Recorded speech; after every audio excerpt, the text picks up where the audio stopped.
विद्यार्थी मित्रांनो, याच्या पूर्वीच्या अभ्यासात आपण गणित भाग 1 याचा अभ्यास केलेला आहे. त्यामध्ये प्रकरण 1चा काही घटकांचा अभ्यास आपण केला होता. आजच्या अभ्यासात आपण गणित भाग 2 याच्यातील प्रकरण क्रमांक 2 पायथागोरसचे प्रमेय याची माहिती पाहणार आहोत. पायथागोरसचे प्रमेय याचा जर विचार केला तर तुम्हाला 6वी-7वीमध्येच पायथागोरसच्या त्रिकुटाविषयी थोडक्यात माहिती आहेच. तर या प्रकरणामध्ये आपण पाहणार आहोत पायथागोरसचे त्रिकूट म्हणजे काय, समरूपता आणि काटकोन त्रिकोण, भूमितीमध्याचे प्रमेय, पायथागोरसचे प्रमेय, पायथागोरसच्या प्रमेयाचे उपयोजन हा भाग पाहणार. आपल्याला या अभ्यासक्रमातला हा जो भाग आहे अपोलोनियसचे प्रमेय हा आपल्याला अभ्यासक्रमातून काढून टाकण्यात आलेला आहे. त्याच्यावरचे उपयोजन वगैरे हा संपूर्ण भाग काढण्यात आलेला आहे. तो ह्यावर्षी तुम्हाला अभ्यासाला नाही. तर आज आपण पाहणार आहोत पायथागोरसच्या प्रमेयाचं जे आधीचं त्रिकूट कशा प्रकारे ओळखलं जातात त्याचा आपण विचार करणार आहोत. पायथागोरसचे त्रिकूट परीक्षेमध्ये तुम्हाला पायथागोरसचे त्रिकूट कोणते हे अभ्यासात विचारलं जाऊ शकतं की पायथागोरसचे त्रिकूट कशा प्रकारे ओळखले जाते. मग बघा, कुठल्या संख्या 3 संख्या दिल्या असतील, कुठल्या त्रिकोणाच्या बाजू दिल्या असतील तर तो त्रिकोण पायथागोरसच्या सिद्धांतानुसार काटकोन त्रिकोण आहे किंवा नाही हे आपल्याला कळू शकतं. उदाहरणार्थ आपण काही संख्या घेऊ. बघा, मी एक उदाहरण घेतो. 11, 60 आणि 61 ह्या 3 संख्या आहेत. मग हे पायथागोरसचं त्रिकूट आहे का? त्याचप्रमाणे दुसरंही उदाहरण मी घेतो. या ठिकाणी 2 नंबरचं उदाहरण. यामध्ये 3, 4, 5. त्याचप्रकारे तिसरं एक उदाहरण मी लिहितोय. त्यामध्ये लिहितोय 6, 8 आणि 10. हे आहे किंवा नाही. अशा प्रकारे विविध पायथागोरसचे त्रिकुटे आहेत किंवा नाही आपण आता अभ्यासू. बघा, मग ते कशा प्रकारे ओळखायचं? तर ज्या 2 लहान संख्या असतील त्या 2 लहान संख्यांच्या वर्गांची आपण आधी बेरीज करू. बघा, पहिली संख्या आहे 11. 11चा वर्ग काय आहे? 121. आणि दुसरी संख्या आहे 60 लहान. 60चा वर्ग आहे 3600. मग बेरीज करू आपण. बघा, 11चा वर्ग अधिक 60चा वर्ग बरोबर 121 अधिक 3600 बरोबर 3721. आणि त्याचप्रमाणे आपण आता याला क्रमांक देऊ आपण 1. दुसरं आपण आता लिहिणार आहोत 61, त्याचा वर्ग.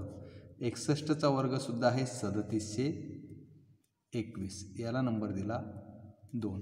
आणि म्हणून आपण म्हणू शकतो की 11चा वर्ग अधिक 60चा वर्ग बरोबर 61चा वर्ग. कशावरून? 1, 2 वरून. म्हणून वरील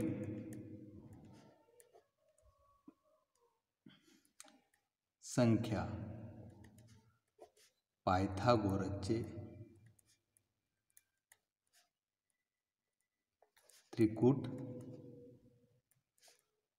आहे. त्याचप्रमाणे याचं सुद्धा आपण शोधू शकतो. कशा प्रकारे?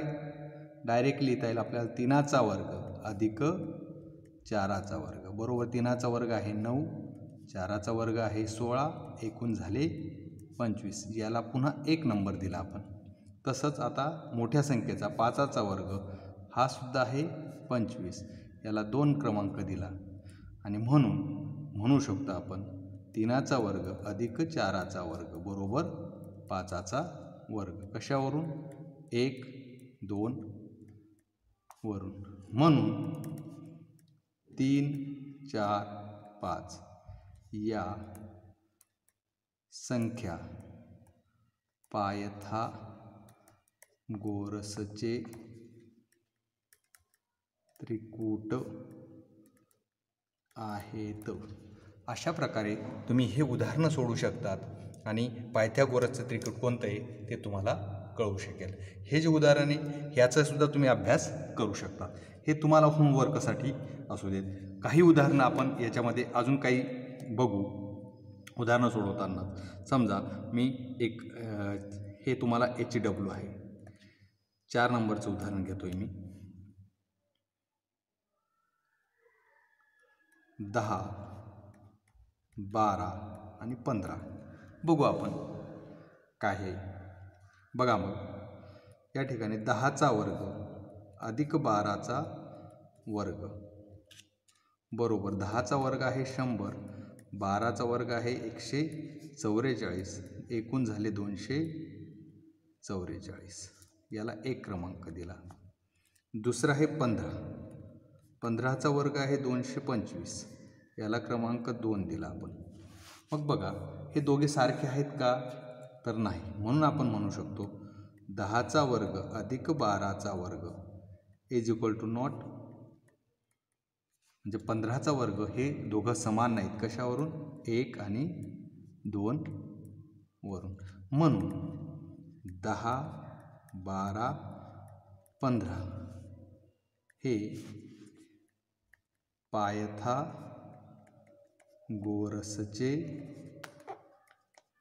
त्रिकूट नाही. म्हणजे अशा प्रकारे आपण स्पष्ट करू शकतो पायथागोरसची त्रिकूट कोणती आहेत किंवा नाही. तर अतिशय सोप्या पद्धतीने हे आपल्याला मांडता येतं. तर अशीच अनेक उदाहरणं तुम्ही अभ्यासात सोडवू शकतात. त्यानंतर आपण पुढचा भाग पाहणार आहोत. बघा कोनाची मापे 30, 60, 90 असणाऱ्या त्रिकोणाचा गुणधर्म. कोनाची मापे 30, 60 अंश 90 अंश असणाऱ्या त्रिकोणाचा गुणधर्म. मग काय आहे तो गुणधर्म? काटकोन त्रिकोणाचे लघुकोन म्हणजे हाच थोडक्यात. हा काटकोन त्रिकोण आहे त्याचे लघुकोन, एक कोन आहे 30 अंशाचा, दुसरा कोन आहे 60 अंशाचा. मग याच्यानुसार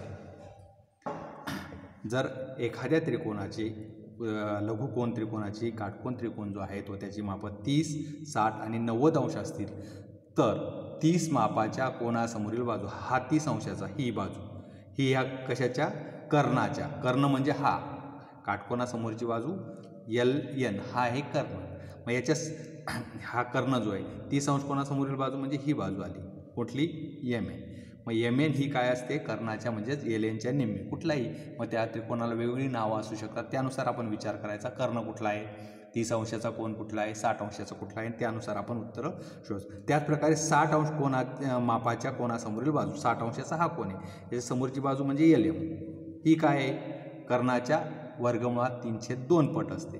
मग ते त्यांनी सिद्ध करून दाखवले. मग ते आपण बघूया. त्रिकोण LMN मध्ये हा कोन किती अंशाचा आहे? कोन L 30 अंशाचा, कोन N 60 अंशाचा आणि कोन M 90 अंशाचा. मग 30 अंश कोनासमोरील बाजू म्हणजेच काय? MN. किती सांगितले? कर्णाच्या निम्मे. निम्मे म्हणजेच काय? भागिले 2 लिहिलं LNच्या निम्मे करता येते किंवा गुणिले 1/2 तरी निम्मे. 1/2 गुणिले LN म्हणजे कर्ण गुणिले अर्धा म्हणजे निम्मे केले. आणि 60 अंश कोनासमोरील बाजू हे जे आहेत हे प्रमेय तुम्ही इयत्ता 9वी मध्ये शिकलेला आहात. त्याचा फक्त आपण आढावा घेणार आहोत या ठिकाणी. बरोबर. LM बरोबर काय? वर्गमुळात 3/2 पट सांगितलं आहे गुणिले LN.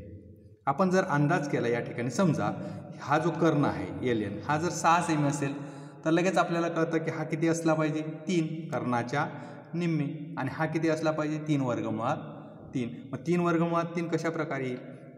या ठिकाणी बघा हे तर सोपंच आहे. MN बरोबर 1/2 LN. LNची किंमत तुम्हाला दिली 6 टाकले. 2 × 2 = 6 म्हणून काय आलं? 3 सेमी. त्याचप्रकारे LM हा जो LM आहे तो काय इथं म्हटलं LM बरोबर 3/2 LN. LNची किंमत टाकली आपण 2 भाग दिला 2 × 2 = 6. मग 3 वर्गमुळात 3 सेमी. अशा प्रकारे कोनाची मापे 30 अंश 60 अंश 90 अंश असणाऱ्या त्रिकोणाचा गुणधर्म आपण पडताळू शकतो. त्याचप्रकारे आता पुढचा गुणधर्म आपण बघूया. या ठिकाणी कोनाची मापे 45, 45 व 90 अंश असणाऱ्या त्रिकोणाचा गुणधर्म. समोर हे दोघं कोण जर दिसते 45, 45 म्हणजे या दोघं बाजू याचा अर्थ काय सारख्याच येणार आहेत. पण ते कर्णाचे किती पट असतात ते बघू आपण. हा सुद्धा गुणधर्म तुम्ही इयत्ता 9वी मध्ये शिकलेला.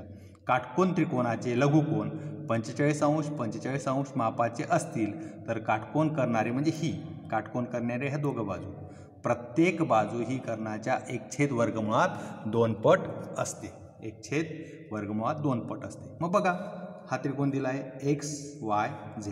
याचा एक्स कोण आहे 90 अंशाचा, वाय कोणसुद्धा 45 अंशाचा आणि झेड कोणसुद्धा 45 अंशाचा. म्हणजेच काय मग त्यानुसार नियमानुसार आपल्या जर पाहिलं तर XYची किंमत काय आहे कर्णाच्या 1/2 वर्गमुळात 2 पट आणि XZची किंमतसुद्धा काय आहे कर्णाच्या वर्गमुळात 1/2 पट गुणिले ZY. ZY हा कर्ण आहे या ठिकाणी 90 अंश कोणासमोरचा. तर त्या पद्धतीने जर ZY बरोबर आपण घेतली ह्या ZYची किंमत या ठिकाणी जर 3 वर्गमुळात 2 सेमी असेल तर XZ काढू शकतो. कशा प्रकारे XY बरोबर XZ दोघांच्या किमती तर सेम आहेत, दोघांची किमती म्हणून एकाच वेळेस काढू शकतो.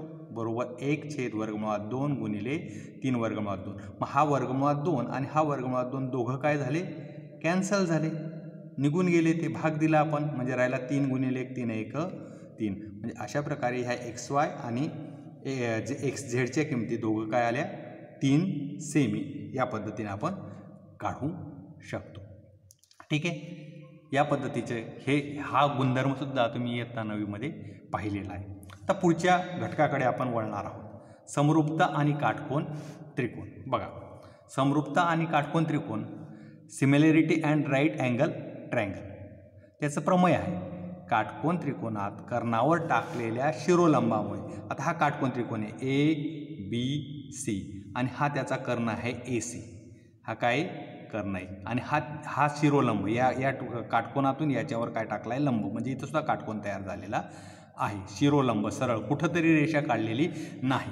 चुकीच्या पद्धतीने काहीतरी वेगळ्या दृष्टीने हे न करता काटकोन त्रिकोण जर कुठलाही प्रकारचा समजा मी ही आकृती अशा प्रकारची काढली, माझा हा कोण काटकोन आहे तर याचा वरचा लंब मी या पद्धतीने काढणार अशा प्रकारे. म्हणजेच हा ABC आणि हा D. हीच आकृती मी या ठिकाणी ते वेगळ्या पद्धतीने तुम्हाला काढून दाखवलेली आहे.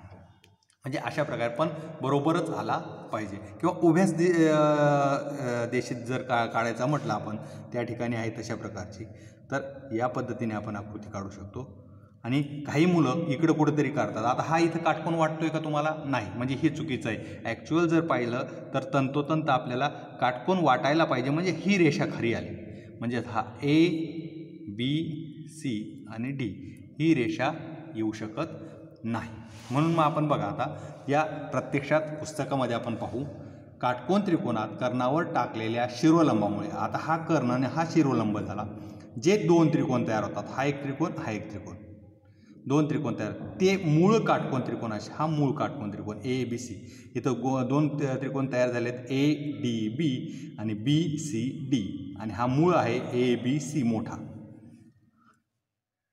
जे त्रिकोण तयार होतात ते मूळ काटकोन त्रिकोणाशी आणि परस्परांशी समरूप असतात. म्हणजे त्रिकोण ABC, त्रिकोण ADB, त्रिकोण BDC हे तिन्ही त्रिकोण काय आहेत परस्परांशी समरूप आहेत. मग ते कसे ते आपण सिद्ध करणार आहोत.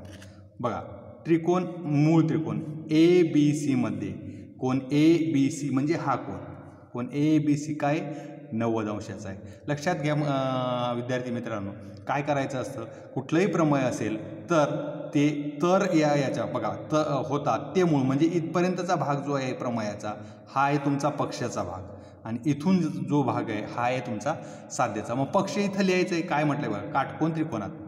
मग पहिलाच मुद्दा काटकोन त्रिकोण नाव दिलं आपण कुठलंही नाव असेल PQR असेल काही असेल LMN असेल. इथं ABC आहे आपण काढली आकृती. मग त्रिकोण ABC मध्ये कोण ABC हा 90 अंश म्हणजे काटकोन त्रिकोण इथपर्यंतचा भाग झाला काटकोन त्रिकोणात. कर्णावर टाकलेल्या शिरोलंब कर्ण कोणता आहे AC आहे. शिरोलंब कोणता आहे BD. मग इथं लिहिलंय बघा रेख BD लंब रेख AC. कर्णाला हा लंब आहे आणि ADC हे याचा अर्थ काय ADC एका सरळ रेषेत आहे. A'(D'(C) म्हणजेच काय ADC हे एका सरळ रेषेतले बिंदू आहेत. साध्य आपल्याला काय सिद्ध करायचं आहे तिघही त्रिकोण परस्परांची समरूप आहेत. हे जे चिन्ह आहे हे समरूपतेचं चिन्ह आहे. आपल्याला हे चिन्ह जे आहे असं चिन्ह असतं याला समरूप म्हणतात. हे समरूपचं चिन्ह आहे आणि हे जे चिन्ह आहे बरोबरचं चिन्हावर अशा प्रकारचं याला एकरूप म्हणतात. हे जे चिन्ह आहे हे एकरूपचं चिन्ह आहे, हे समरूपचं चिन्ह आहे. मग बघू आपण या ठिकाणी सिद्धता करताना त्रिकोण ADB समरूप त्रिकोण ABC म्हणजे हा त्रिकोण ADB समरूप त्रिकोण ABC. बघा नावं लिहिताना एक काळजी घ्यायची. आता ADB बघा, A छोटा कोण त्यानंतर D काटकोन नंतर B कडे आलो आपण. मग आता याच्याशी आपल्याला ABCचं करायचं आहे. मग ह्या त्रिकोणामध्ये कोणता AC Aच होतो बघा, ABC A. B काय D काटकोन, तर इथं A D काटकोन आहे म्हणून B काटकोन आपण घेतला आणि C हा राहिलेला घटक ABC. त्याच प्रकारे तसंच केलं आहे BDC समरूप त्रिकोण ABC. आणि मग हे बघा हे दोघं जर आहेत हे दोघं ABC ADB समरूप त्रिकोण ABC BDC समरूप त्रिकोण ABC. म्हणजेच हे दोन्हीसुद्धा काय असले पाहिजे, समरूप असले पाहिजे. म्हणून ADB समरूप त्रिकोण BDC हे तिघ गोष्टी आपल्याला सिद्ध करायच्या आहेत. मग त्या कशा प्रकारे सिद्ध होऊ शकतात, सिद्धता बघा. त्रिकोण हा घेतला पहिली जोडी आपण विचारात घेऊ या ठिकाणी ADB व ABC मध्ये, त्रिकोण ADB आणि ABC मध्ये कोण DAB आधी इकडच्या त्रिकोणाचा कोण हा इथला DAB एकरूपचं चिन्ह. त्रिकोण BAC म्हटलं तरी चालेल, CAB म्हटलं तरी चालेल. म्हणजे हा कोण कुठला आला, दोघांमध्ये एकच आला, मध्ये काय A आहे म्हणजे सामायिक कोण झाला. मग आता दुसरा काटकोन हा याचा काटकोन आहे, हा याचा म्हणजे ADB आणि ABC म्हणू शकतो आपण. बघा कोण ADB एकरूप कोण ABC दोन्ही कोण 90 अंशाचे. आणि म्हणून मग त्रिकोण ADB समरूप त्रिकोण ABC कोणती कसोटी, कोको कसोटी. पहिल्या प्रकरणामध्ये ही कसोटी आहे किंवा तुम्हाला इयत्ता 9वीमध्ये सुद्धा त्रिकोण एकरूपतेच्या कसोटी आहेत. कोको दोन कोण एकरूप असतील कुठल्या त्रिकोणाचे, ते दोन त्रिकोण समरूप असतात. म्हणून मग हे त्रिकोण ADB समरूप त्रिकोण ABC हे पहिला पॉईंट आपला झाला. आता दुसरा विचार करणार आहोत याचा त्याच पद्धतीने. तसेच BDC एकरूप आणि त्रिकोण ABC मध्ये मग कोण याच्यामध्ये काय दिसतोय, CC कॉमन दिसतोय म्हणून मग इथं घेतला BCD. कोण BCD एकरूप कोण ACB म्हटलं तरी चालेल, BCA म्हटलं तरी चालेल. ACB दोघांचा सेम कोण CC सामायिक कोण.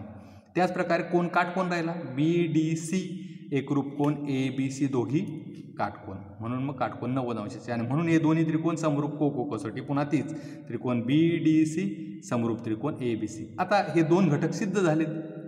मग हे दोन घटक जर सिद्ध आहेत, हाही ABCC समरूप आहे, हाही ABCC समरूप आहे.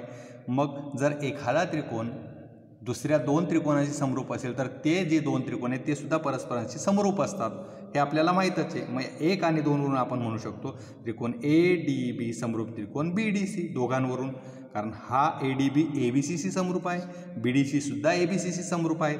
मग हे जर दोघं सारखे तर याचा अर्थ हे दोन्ही सुद्धा समरूप असलेच पाहिजेत. म्हणून आपण एक आणि म्हणून मग शेवटचं विधान आपण तिघं एकत्रितपणे लिहू शकतो. त्रिकोण ADB समरूप त्रिकोण BDC समरूप त्रिकोण ABC.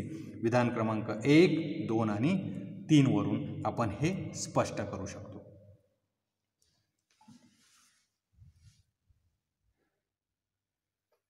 आता आपण पुढच्या घटकाकडे वळू, भूमितीमध्याचे प्रमेय.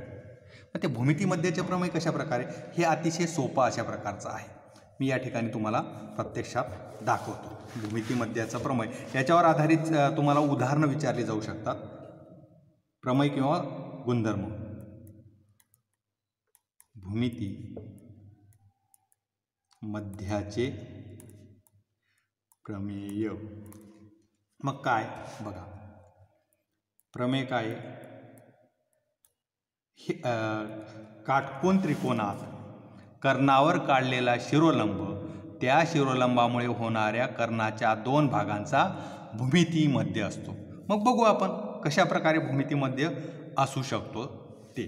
ठीक आहे. मग ते प्रमेय मी आता या ठिकाणी लिहित नाहीत, ते प्रमेय या ठिकाणी तुम्हाला वाचून दाखवलं आहे मी. वेगळ्या प्रकारची आकृती घेतो. काटकोन त्रिकोणात कर्णावर काढलेला शिरोलंब त्या शिरोलंबामुळे होणाऱ्या कर्णाच्या दोन भागांचा भूमितीमध्ये असतो. मग तो कशा प्रकारे भूमितीमध्ये असतो बघूया आपण.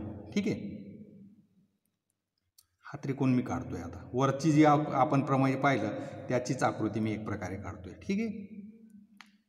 हा काटकोन त्रिकोण आहे. इथंही काटकोन समजा हा A B सी आणि डी. इथं आपण म्हणू शकतो पक्ष समजा दिलंय पक्ष त्रिकोण ए बी सी मध्ये कुठला कोण ए बी सी किती अंशाचा आहे ए बी सी किती अंशाचा 90 अंशाचा आहे. काटकोन त्रिकोण आहे 90 अंशाचा तो आहे. म्हणून मग आता त्याचप्रमाणे तसेच रेख बी डी लंब कर्ण ए सी आणि सिद्ध करायचं आहे आपल्याला साध्य. काय करायचं आहे की हा जो बी डी आहे बी डी वर्ग बरोबर ए डी गुणिले डी सी. बी डी वर्ग बरोबर ए डी गुणिले डी सी. मग आपल्याला माहिती आहे हे दोन्ही त्रिकोण कसे आहेत समरूप आहेत. याच्या आधीच्या प्रमाणातच आपण पाहिलेलं आहे. म्हणून मग सिद्धता बघा काय येऊ शकेल आधी ह्या त्रिकोण ए डी बी समरूप त्रिकोण बी डी सी. दोघांचा हाच काटकोन आहे. याचाही बी कोण ए सारखा आहे सी या प्रकारे. मग काय होऊ शकतं आपल्याला काय करायचं आहे बी डी वर्ग दोघांमधला बी डी आपल्याला पाहिजे. बी डी वर्ग बरोबर काय ए डी गुणिले काय पाहिजे आपल्याला डी सी पाहिजे. मग बघा मग मी या ठिकाणचा हा इकडचा घेतोय बी आपल्याला इथं बी डी पाहिजे म्हणून मी हा बी डीचा भाग घेतो. डी बी म्हटलं काय आणि बी डी म्हटलं काय एकच. म्हणून मग बी डी हा इकडचा बी डी छेद इकडचा हा मागचा भाग घेतला तर हा काय येणार आहे डी सी बरोबर इकडचा आपल्याला अजून काय पाहिजे ए डी पाहिजे. ए डी म्हणजे हा पुढचा भाग आला ए डी छेद इकडचा हा पुढचा आहे तर हा सुद्धा काय आला पुढचेच दोन घटक घेतले बी डी. कशावरून समरूप त्रिकोण जे असतील त्या समरूप त्रिकोणांचं तो जो गुणधर्म आहे त्याच्या बाजू काय असतात प्रमाणात असतात त्यानुसार काटकोन इथं त्रिकोणांची समरूपता गुणधर्म या पद्धतीने. मग हा इथं भागिले इकडे जाताना काय झाला गुणिले. म्हणून मग बी डी गुणिले बी डी बरोबर हा इकडं गुणिले गेला ए डी गुणिले डी सी. पण बी डी गुणिले बी डी म्हणजेच काय झाला बी डीचा वर्ग बरोबर ए डी गुणिले डी सी. म्हणजे अशा प्रकारे भूमितीमध्ये कुठलाही काटकोन त्रिकोण असेल त्याचा शिरोलंब आहे तर त्याचा वर्ग हा इतर ज्या दोन बाजू राहिल्या आहेत त्याच्या गुणाकाराबरोबर असतो आणि यालाच आपण भूमितीमध्याचं प्रमेय हे म्हणत असतो. हे या ठिकाणी आपल्याला सिद्ध झालं. म्हणून मग या ठिकाणी आपण म्हणू शकतो या आकृतीत वेगळ्या पद्धतीने दिलं आहे वेगळी आकृती दाखवलेली आहे त्यामध्ये पण स्पष्टीकरण तुम्हाला दिलेलं आहे. या पद्धतीने आपण विविध घटकांचा या ठिकाणी अभ्यास करत आहोत. यानंतर आपण पुढचं अतिशय आवश्यक असं जे या प्रकरणाचं नाव आहे ते म्हणजे पायथागोरसचे प्रमेय. त्याचा अभ्यास आपण या ठिकाणी आता करणार आहोत. बघा मग पायथागोरसच्या प्रमेयामध्ये काय दिलेले काटकोन त्रिकोणात कर्णाचा वर्ग हा इतर दोन बाजूंच्या वर्गांच्या बेरजे इतका असतो. बघा म्हणजे इथपर्यंतचा भाग जो आहे हा पर्यंतचा भाग काय आहे पक्ष आणि इतर पुढचा भाग काय आहे साध्य. मग आपण पक्ष या ठिकाणी आधी आपण लिहू ठीक आहे. या ठिकाणी हे आधी कच्ची आकृती आपली काढलेली या ठिकाणी ए बी सी हा काय आहे काटकोन त्रिकोण आणि नेहमीचे जे आधी आता आकृत्या पाहिल्या तसं आणि बी डी हा काय त्याच्यावरचा शिरोलंब. मग आपण या ठिकाणी घेतलं पक्ष लिहायचा आहे तर मी सांगितलं की पक्ष काय काटकोन त्रिकोणात म्हणजेच काय पक्षामध्ये फक्त एवढंच त्रिकोण ए बी सी मध्ये कोण ए बी सी हा काय बघा हा बी कोण ए बी सी 90 अंश संपलं पक्ष. साध्य काय सांगितले त्यांनी हा कर्णाचा वर्ग. मग कर्णाचा वर्ग हा कर्णाचा वर्ग म्हणजेच काय कर्ण कुठला आहे याच्या ठिकाणी ए सी आहे. मग ए सीचा वर्ग हा काय म्हटलंय पुढं इतर दोन बाजूंच्या वर्गांच्या. मग इतर या मोठ्या त्रिकोणामध्ये हा कर्ण आहे तर बाजू कोणती आली एक बाजू आहे ए बी दुसरी बाजू आहे बी सी म्हणजे ए बी वर्ग अधिक बी सी वर्ग. आणि या ठिकाणी ही रचना केली आहे. रचना बिंदू बी मधून बाजू ए सी वर रेख बी डी लंब काढला आणि ए डी सी हे एका रेषेतील बिंदू आहेत. ही रचना आपण या ठिकाणी केलेली आहे काटकोन त्रिकोणात. आता सिद्ध करायचं आहे बघा. काटकोन त्रिकोण ABC मध्ये रेखा BD याच्यावर काय आहे, AC वर लंब आहे, कर्ण AC. आणि आपण मागच्याच प्रमेयात तुम्हाला मी आत्ताच सिद्ध करून दाखवलं की हे तिन्ही त्रिकोण ABC, त्रिकोण ADC आणि त्रिकोण BDC हे परस्परांशी समरूप असतात. तेच आपण या ठिकाणी लिहिलेले आहेत. त्रिकोण ABC समरूप त्रिकोण ADB समरूप त्रिकोण BDC काटकोन त्रिकोणांची समरूपता. मग समरूप जर असतील तर त्यांच्या बाजू काय असतात, प्रमाणात असतात. बाजू काय असतात, प्रमाणात असतात. मग या ठिकाणी त्यांची पहिल्या याची जोडी आपण घेतली ABC आणि ADB. त्रिकोण ABC समरूप त्रिकोण ADB. मग यामध्ये कोणत्या बाजू घेतल्यात ते कुठल्या घ्यायचा आपण इथून विचार करू. आपल्याला कशाची गरज आहे, ACची गरज आहे, ABची गरज आहे, BCची गरज आहे. मग या ठिकाणचा आपण सुरुवातीचा भाग बघू AB. मग हा AB लिहिला. AB छेद कोणता आला, पुढचा घटक AD. आणि आपल्याला नंतर हा पुढचा भाग BC छेद DB आणि राहिलेला कोणता आहे, AC छेद AB. AC छेद AB. कारण काय, संगत भुजा काय असतात, प्रमाणात. म्हणून AB छेद AD बरोबर BC छेद DB बरोबर AC छेद AB. संगत भुजा आहेत. पण आपल्याला जी गरजेचे ह्या सध्याच्या स्थितीत आपल्याला AB वर्ग करायचं. मग AB वर्ग करण्यासाठी हा आणि हा छेदस्थानी आहे. म्हणजेच मग ह्या दोन घटकांची आपल्याला आवश्यकता आहे. म्हणजे हा पहिला घटक आणि हा दुसरा घटक तो लिहिला. मग AB छेद AD बरोबर AC छेद AB. AB इकडे जाताना गुणिले झाला म्हणजे AB गुणिले AB काय झाला, AB वर्ग बरोबर. हा AD इथं भागिले इकडे जाताना गुणिले झाला AD गुणिले AC. याला 1 नंबर दिला आपण. ठीक आहे. आता दुसरी तीच ही जोडी झाली आपली. आता याचा आणि याचा विचार करू. त्रिकोण ABC समरूप त्रिकोण BDC. पुन्हा त्याच पद्धतीने AB छेद BD पहिली जोडी, AB छेद BD दुसरी जोडी, BC छेद DC आणि तिसरी जोडी AC छेद BC. आता बघा आपले AB वर्ग तयार झाला आहे. आपल्याला काय पाहिजे, BC वर्ग. मग BC वर्गासाठी BCचे घटक जे आहेत ते घेऊ आपण. म्हणजेच मग या घटकाची आपल्याला आवश्यकता नाही, आपल्याला ह्या घटकाची आवश्यकता आहे. तो आपण या ठिकाणी घेतला आहे. मग BC छेद DC बरोबर AC छेद BC. म्हणून मग हा BC इकडे गेला भागिले तर इकडे जाताना म्हणून BC गुणिले BC तिरकस गुणाकार BC वर्ग आणि AC गुणिले DC. याला क्रमांक दिला आपण 2. आता बघा या दोघांची आपण बेरीज करू. म्हणून AB वर्ग अधिक BC वर्ग हा लिहिला. इकडच्या बाजूला बरोबर चिन्हाचे इकडचे जे दोघं घटक आहेत त्यांची बेरीज लिहिली. आता बरोबर चिन्हाच्या इकडच्या घटकांची आपण बेरीज करू. AD गुणिले AC अधिक DC गुणिले AC. आता इथं जर तुम्ही पाहिलं तर काय दिसतंय, AC कॉमन आहे. दोघं ठिकाणी सारखे आहेत AC. मग तो AC सामायिक आपण काय काढला, बाहेर काढला. कंसात काय राहिला, हा AD हे अधिकचं चिन्ह आणि हा DC. पण AD आणि DCची बेरीज तुम्ही इथं जर पाहिली, AD आणि DC दोघांनी मिळून काय तयार झाला आहे, AC तयार झालेला आहे. दोघं मिळून काय तयार झाला, AC. मग याच्याऐवजी आपण काय लिहिला, या दोघांची बेरीज म्हणजेच AC. म्हणून मग आपण लिहिला AC गुणिले AC. कारण काय, ADC हे काय आहेत, एका सरळ रेषेत आहेत. आणि म्हणून मग या ठिकाणी AB वर्ग अधिक BC वर्ग बरोबर ह्या AC गुणिले AC वर्ग म्हणजेच AC वर्ग बरोबर AB वर्ग अधिक BC वर्ग जे आपलं साध्य आहे. हेच पायथागोरसचे प्रमेय स्पष्ट होते. तर अशा प्रकारे आपण या प्रकरणामधली विविध घटकांची माहिती घेतलेली आहे. आपण पुढील तासाला काही उदाहरणं सोडवायचा प्रयत्न करणार आहोत. सराव संच 2.1 हा पुढील व्हिडिओमध्ये मी तुम्हाला याची माहिती देणार आहे. याचा व्यवस्थितपणे अभ्यास करायचा आहे.